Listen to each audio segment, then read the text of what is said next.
Welcome to The Hidden Load, the podcast where we uncover the unseen weight carried by the educators and leaders in medicine and explore how to lighten it. I am Dr. Santina or Tina Wheat. I am a family physician, an educator, a leader, and a coach. Each week, we will dig into the challenges that often go unspoken, from burnout and boundaries to purpose and identity to figuring out sustainability, and share practical tools to help you move from chaos to calm and from burnout to balance. Because the hidden load does not have to be yours to carry alone, and in fact, shouldn't be. Let's get started.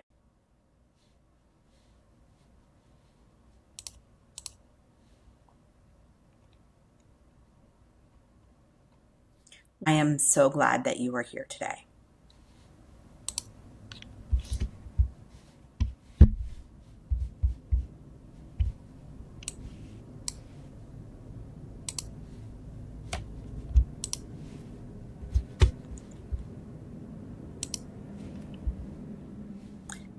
And this is episode number 8, Advocacy. In our last episode, we talked all about purpose, the why that fuels our work, even in the middle of an overwhelming system. We walked through Margie Worrell's 4 guiding questions to help us reconnect with our meeting. As a reminder, those are: what makes you come alive? What are your innate strengths? Where do you add the greatest value? And how will you measure your life? And I hope you took the opportunity to reflect on those things, because today we are going to take that one step further, because purpose is so powerful, but it doesn't end with us. Once we have reconnected with the why of our work, the natural next question is, how do we use that clarity of our why to help make things better? And this is where advocacy comes in. In healthcare, advocacy often gets painted as something, quote unquote, extra.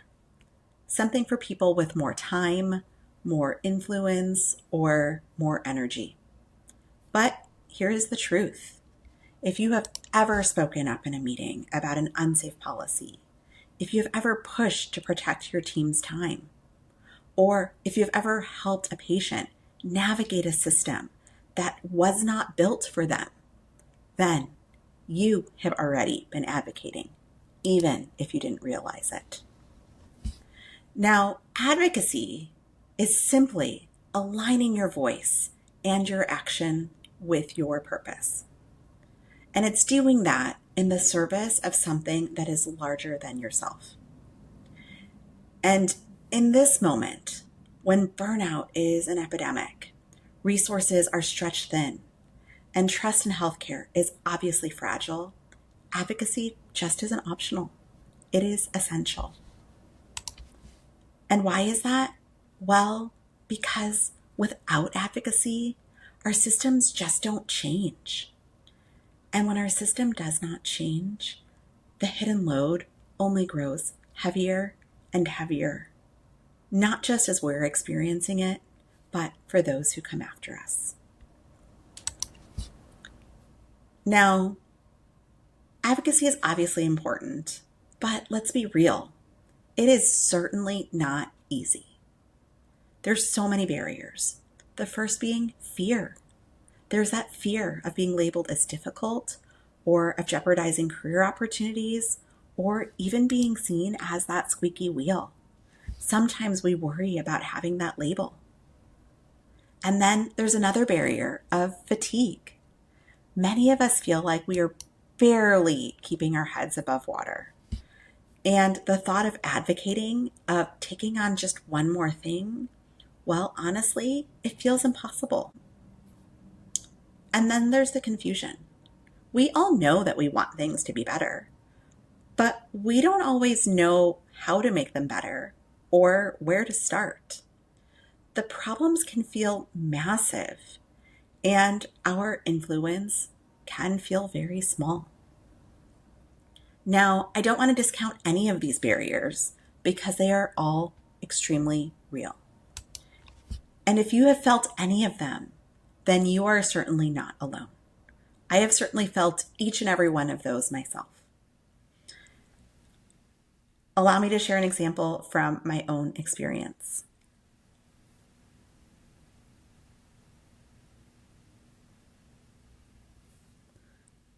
There have been several times when my team has been faced with new requirements that were documentation related. And on paper, every single time, each one of those requirements looked small. Maybe just 1 or 2 extra clicks per patient. But in practice, a couple of extra clicks per patient can add up to additional hours of work every single week. Work that takes us away from our other patients, from teaching, from spending time with our families. It adds to that dreaded pajama time that some of us face. And at first, when these come up, I think, what's the point of pushing back? It's just one policy, and the system is too big to change. Nobody's going to listen to me. But then, even if it's not a big deal to me, when I talk to my team or I talk to my residents, I'm reminded that it's not just about me. It's also about what my team and my residents are learning. If they see me accepting endless efficiencies, if they see me accepting endless inefficiencies without speaking up, when my favorite mantra is work smarter and not harder, then they assume that it's just how medicine works. And so I now raise the concern. I always frame it in the terms of patient care, education, and importantly, sustainability. It doesn't always magically fix everything, but often it does lead to adjustments that ease the burden. And more importantly, it models for my learners that advocacy is part of the job. And of course, when I advocate for these changes, I also tell my residents what I've advocated for and what I have been successful in helping us navigate and what I have not been successful helping us navigate, so that they see both sides. So you might be thinking to yourself, well, you're the program director. People listen to you more. Well, sometimes that's true, and sometimes that's not true. Sometimes it requires me demonstrating it from multiple other people because they can demonstrate the patient care side of it, or they're in clinic much more often than I am, and so they're able to share those things. And so sometimes it's more valuable coming from that person who is not a leader, and I empower them to lift it up. So if you're thinking, oh, well, I'm not the leader, or my voice isn't going to matter, just remember that's not always the case. And sometimes, as I mentioned before, we're tired and advocacy just doesn't feel possible. So I want to talk about how we can practice advocacy in a way that does feel possible, even in the setting of a demanding career. And I want to start by sharing 3 steps. The first step is to start close in. You might love advocating on a national scale, but that is not the only way to advocate. Advocacy does not always mean writing op-eds or lobbying Congress. Sometimes advocacy is about speaking up in your immediate circle, and we often let that go without realizing the importance. I want you to think about, is there a workflow that consistently causes pain to your team and drains their energy, particularly if it's doing it without improving care? Is there a learner who you work with that is often overlooked? Is there a patient barrier that is possible to address at the local level? I want you to start with what is right in front of you, because those small wins, when you fix them, they build confidence.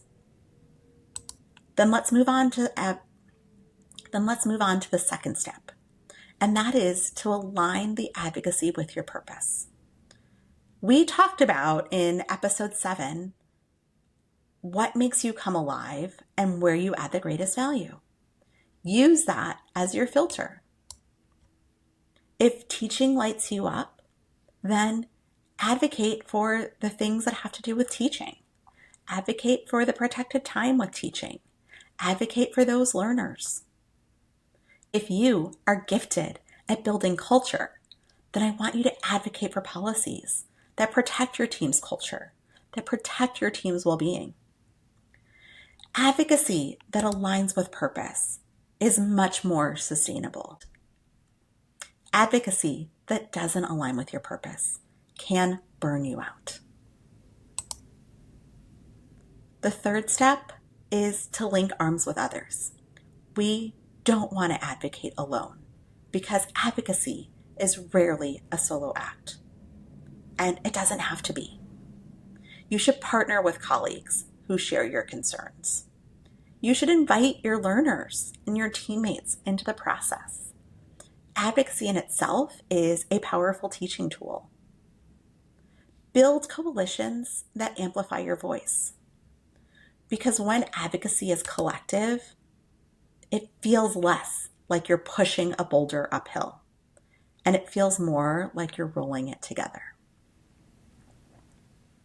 So here is the reframe that I want you to take from today. Advocacy is absolutely not a distraction from our work. Advocacy is the work.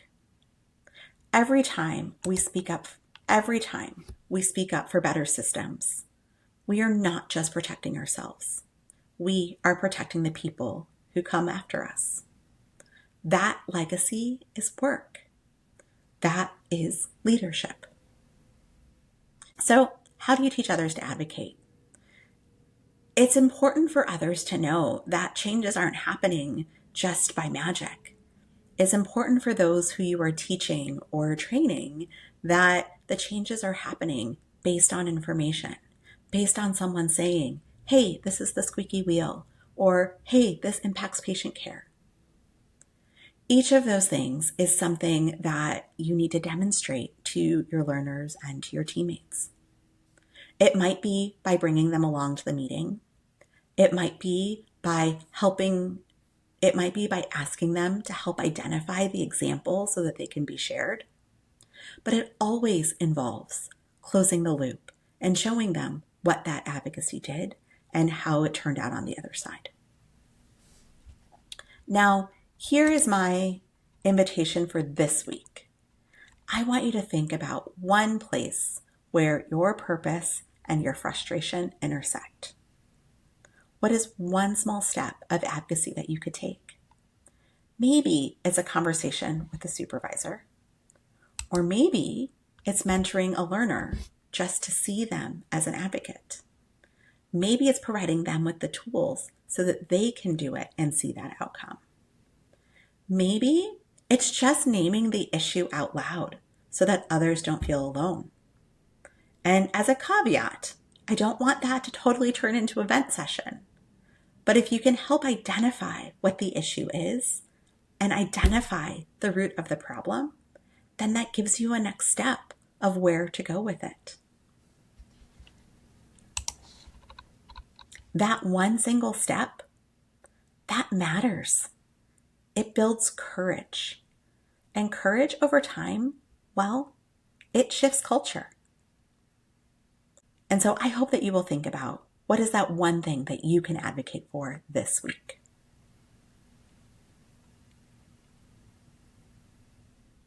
Thank you so much for joining me today on The Hidden Load.